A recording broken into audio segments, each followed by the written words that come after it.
आज शंकर भगवान के भैरव स्वरूप का मैं थोड़ा सा वर्णन करूंगा। भैरव रक्षक हैं, द्वारपाल हैं और शंकर भगवान का एक अवतार भी है। तो भगवान जो भैरव जी हैं वास्तव में वो शिवलोक के रक्षक हैं और शिवलोक के द्वारपाल भी हैं और भगवान शिव का ये साक्षात स्वरूप भी है। और भगवान सदाशिव इस स्वरूप में दंडाधिकारी का कार्य करते हैं। वरदान और श्राप देने की तथा श्राप उन्मूलन की क्षमता यदि किसी में है तो शंकर भगवान के इस भैरव स्वरूप में है। किसी और में, किसी स्वरूप में ये आपको ये क्षमता नहीं पाई जाएगी कि वो वरदान और श्राप दोनों को समाप्त कर सकता है और या बदल सकता है। ये केवल भैरव महाराज में पाया जाता है। भैरव बाबा जो हैं उग्र देवता हैं, परंतु शीघ्र ही प्रसन्न भी हो जाते हैं। इसलिए भैरव की उपासना अपने इष्ट देव के साथ करनी चाहिए। भैरव की उपासना करने वाले व्यक्ति को या भैरव के उपासक को या भैरव बाबा के साधक को कभी भी तंत्र मंत्र, टोना टुटका, राप शराब कुछ भी उसको स्पर्श नहीं कर सकता। भगवान भैरव की शक्ति का नाम है भैरवी। भगवान भैरव की शक्ति का नाम भैरवी है और जिसके भद्र रूप का आवाहन भी किया जाता है तब ये भैरवी प्रकट हो जाती है। थोड़ा सा हम इसको आध्यात्मिक स्वरूप में वर्णन करेंगे।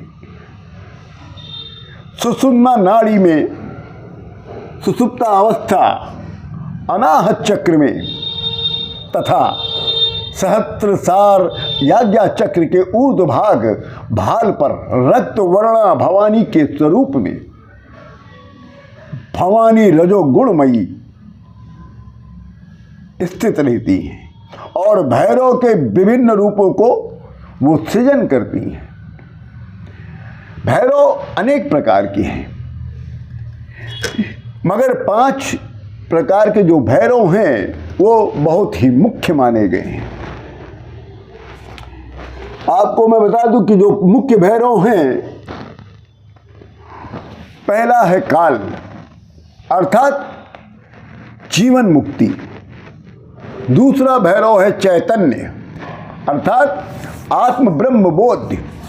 तीसरा भैरव है भेषजा जो रोग निवारण होता है। चौथा भैरव है ज्ञान, सर्व सिद्धिदायक होता है। और अंत में ओम भ्राम भ्रीम भ्रूम भैरवाय नमः इस मंत्र से भैरव का जाप करना चाहिए और 5 भैरवों का आवाहन भी इसी मंत्र से किया जाता है। भैरव अर्थात काल भैरव।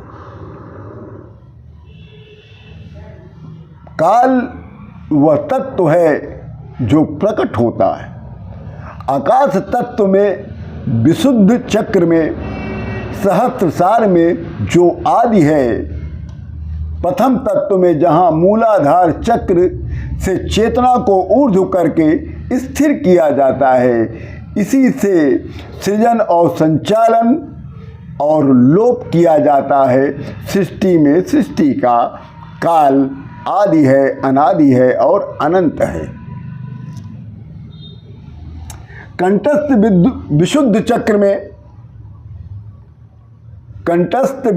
चक्र में यह काल तत्व काल भैरव ही कालकूट विष है, जिसका पान करके निष्काम ध्यान भोगी स्वचेतना को ऊर्ध्व कर मुंड में प्रवेश कर जाता है।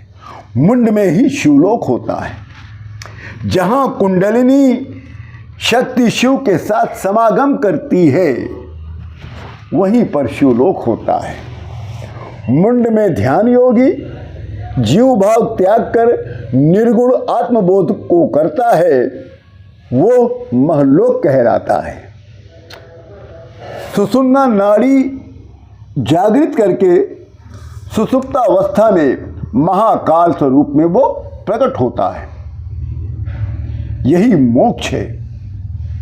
अष्ट महासिद्धियां प्रकट होती हैं और चैतन्य भैरव देवी का अत्युत्तम भाव विशेष है, जिसे पूर्ण अथवा परमा संज्ञा से विभूषित किया जाता है। यह भाव निर्गुण स्वात्मा तथा सर्वात्मा ब्रह्म का गुण विशेष है, जिसे ध्यान योगी आत्मबोध ब्रह्मबोध के उपरांत धारण करता है। चैतन्य तत्व में निर्गुण ब्रह्म को सगुण स्वरूप प्रदान करता है। चित्त में जन्मांतरों के सूक्ष्म संस्कारों को भस्म करके आत्म ब्रह्मबोध होता है और चैतन्य तत्व को धारण करने से सामर्थ्य उपलब्धि की प्राप्ति होती है। एकमात्र चैतन्य तत्व सभी विद्याओं की शक्तियों का उद्गम स्थान होता है और जीवन मुक्त योगी को पूर्णता प्रदान करता है। यह भैरव और भैरवी की एक संक्षिप्त वर्णन था। कभी इसका भी समय आएगा तो हम भैरव के कई भागों में इनका वर्णन करेंगे, विस्तार से करेंगे। इसी के साथ आप सभी लोगों को राम राम।